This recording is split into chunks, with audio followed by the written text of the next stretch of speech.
In the remainder of this book, I will demonstrate that NIST's report on WTC7, far from being supported by science, is an unscientific document violating various principles of accepted scientific practice.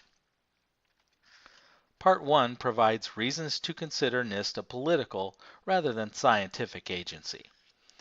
It discusses some basic principles of scientific method, and it shows that NIST has violated two of these principles.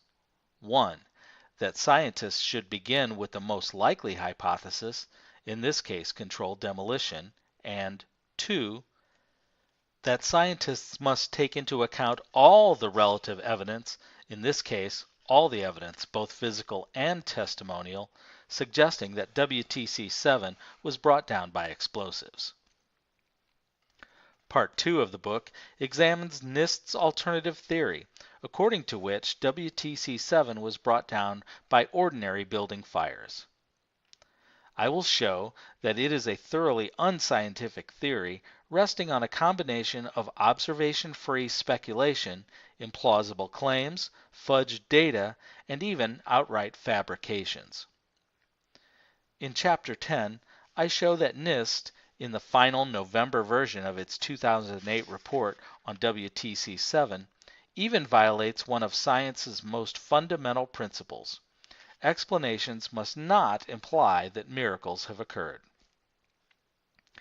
Readers of NIST's report on WTC7 will indeed, as Shyam Sunder says, find the obvious staring them in the face, except that the obvious is not the report's truth, as he suggested, but its falsity. Terminological notes. Explosive. The term explosive refers to any substance that, being energetically unstable, can produce explosive effects. In this book, however, the focus is on a particular class of explosives, those that can be used to cut steel or otherwise cause it suddenly to lose its weight-bearing strength. In fact, of these two capacities, to produce explosive effects and to cause steel suddenly to fail, the latter is primarily in view. This means, for example, that if a substance classified as an incendiary, such as ordinary thermite, is used to make a shaped charge, it is here considered an explosive even if it does not produce some of the effects, such as loud noises and blast waves, generally associated with powerful explosions. An explosive charge is a particular quantity of explosive material. A shaped charge is a charge shaped so as to concentrate its explosive force in a particular direction. Final report, final report. NIST's use of final report in reference to its WTC7 reports can be confusing. This term serves, in the first place, to distinguish the WTC7 report that appeared in 2008 from NIST's preliminary reports, which appeared in earlier years. But this 2008 final report came in two versions: a draft report for public comment, which was issued in August, and then a truly final report, which was issued in November.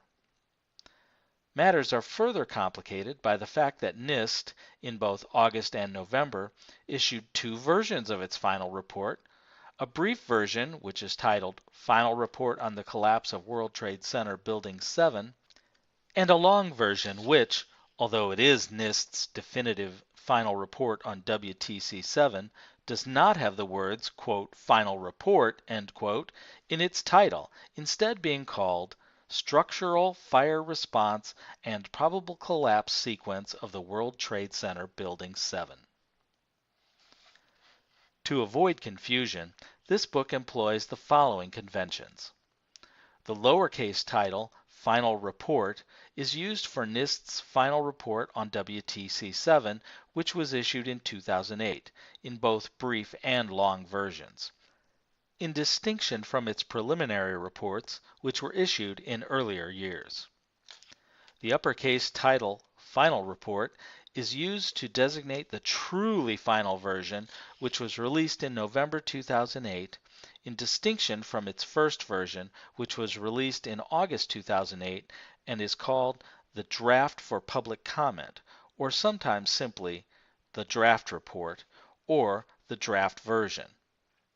When there is no need to distinguish the final report from the draft report, the lowercase final report is used.